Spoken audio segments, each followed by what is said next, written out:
بسم اللہ والصلاة والسلام علی من لا نبی بعد اما بعد قال اللہ تبارک و تعالی فی القرآن المجید اعوذ باللہ من الشیطان الرجیم یا ایہا الذین آمنوا کتب علیکم الصیام کما کتب علی الذین من قبلکم لعلکم تتقون رب اشرح لی صدری ویسر لی امری واحلل عقدۃ من لسانی یفقہوا قولی رب زدنی علما۔ میرے دینی اور ملی بھائیو السلام علیکم ورحمۃ اللہ وبرکاتہ۔ عزیز ساتھیو، حمد و صلات کے بعد قرآن مجید سے جو آیت کریمہ تلاوت کی گئی ہے اس کا ترجمہ یہ ہے: اے ایمان والو، تم پر روزے رکھنا فرض کیا گیا جس طرح تم سے پہلے لوگوں پر فرض کیے گئے تھے تاکہ تم تقوی اختیار کرو۔ جب یہ ثابت ہو گیا تو یہ بھی جان لیں اللہ رب العالمین آپ پر اپنی رحمت کی برکھا برسائے کہ رمضان کے روزے کی بہت ساری خصوصیات ہیں، چنانچہ ان میں سے چند خصوصیات آپ کے سامنے بیان کر رہا ہوں۔ نمبر 1، روزہ اسلام کا چوتھا رکن ہے۔ عبداللہ بن عمر رضی اللہ تعالی عنہما فرماتے ہیں، میں نے رسول اللہ صلی اللہ علیہ وسلم کو فرماتے ہوئے سنا ہے، اسلام کی بنیاد 5 چیزوں پر ہے۔ یہ گواہی دینا کہ اللہ رب العالمین کے سوا کوئی حقیقی معبود نہیں، اور نماز قائم کرنا، زکوٰۃ دینا، حج کرنا اور رمضان کے روزے رکھنا۔ صحیح بخاری اور مسلم۔ نمبر 2، روزے کی ایک خصوصیت یہ بھی ہے کہ اسلام سے ما قبل کی یعنی پہلے کی تمام شریعتوں میں مشروع تھا، جو اس کی عظمت شان کی دلیل ہے۔ اللہ رب العالمین کا فرمان ہے، یا ایھا الذین آمنوا کتب علیکم الصیام کما کتب علی الذین من قبلکم لعلکم تتقون۔ اے ایمان والو، تم پر روزے رکھنا فرض کیا گیا جس طرح تم سے پہلے لوگوں پر فرض کیے گئے تھے تاکہ تم تقوی اختیار کرو۔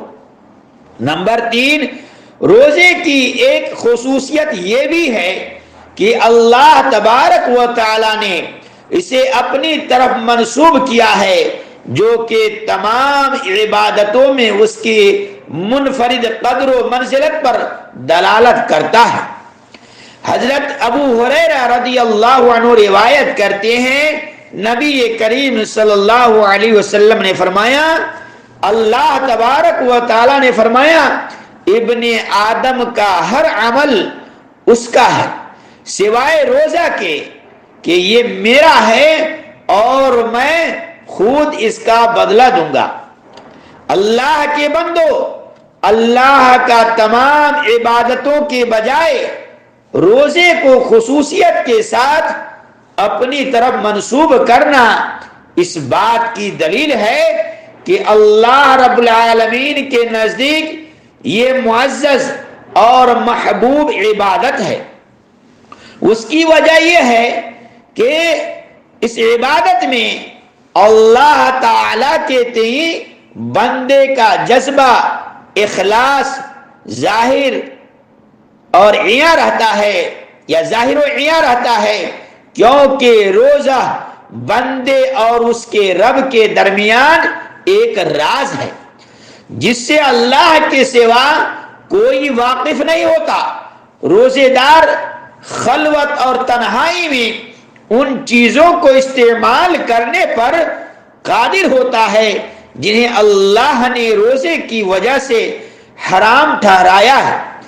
لیکن وہ ان کے استعمال سے باز رہتا ہے، کیونکہ وہ جانتا ہے کہ اس کا ایک رب ہے جو خلوت میں بھی اسے دیکھ رہا ہے، اور اس نے ان چیزوں کو اس پر حرام کیا ہے۔ چنانچہ وہ اللہ کے عذاب سے خوف کھاتے ہوئے اور اس کے اجر و ثواب کی امید رکھتے ہوئے ان چیزوں کو ترک کر دیتا ہے۔ یہی وجہ ہے کہ اللہ تبارک و تعالی نے بندے کے اس اخلاص کی داد دی ہے، اور تمام عبادتوں کی بجائے اس کے روزے کو خصوصی طور پر اپنے لیے خاص کیا ہے۔ نمبر 4، رمضان کے روزے کی ایک خصوصیت یہ بھی ہے کہ اللہ تبارک و تعالی نے اس کے اجر و ثواب کو، یعنی روزے کے اجر و ثواب کو اپنی طرف منسوب کیا ہے، اور فرمایا میں ہی اس کا بدلہ دوں گا۔ چنانچہ اجر و ثواب کو اپنی ذات کریمہ کی طرف منسوب کیا اور کسی تعداد کی تحدید نہیں فرمائی۔ جس طرح دیگر اعمال صالحہ میں اجر و ثواب کی تحدید کی گئی ہے، مثلا یہ نہیں کہا کہ روزے کا ثواب 10 گنا دیا جائے گا، بلکہ اجر و ثواب کا مطلقاً بیان کیا، جو کہ اس کی قدر و منزلت پر دلالت کرتا ہے۔ وہ پاک اور برتر اللہ تمام کرم فرماؤں سے زیادہ کریم اور سارے داتاؤں سے بڑھ کر سخی اور فیاض ہے۔ نوازنے والے کی عظمت کے بقدر ملتی ہے۔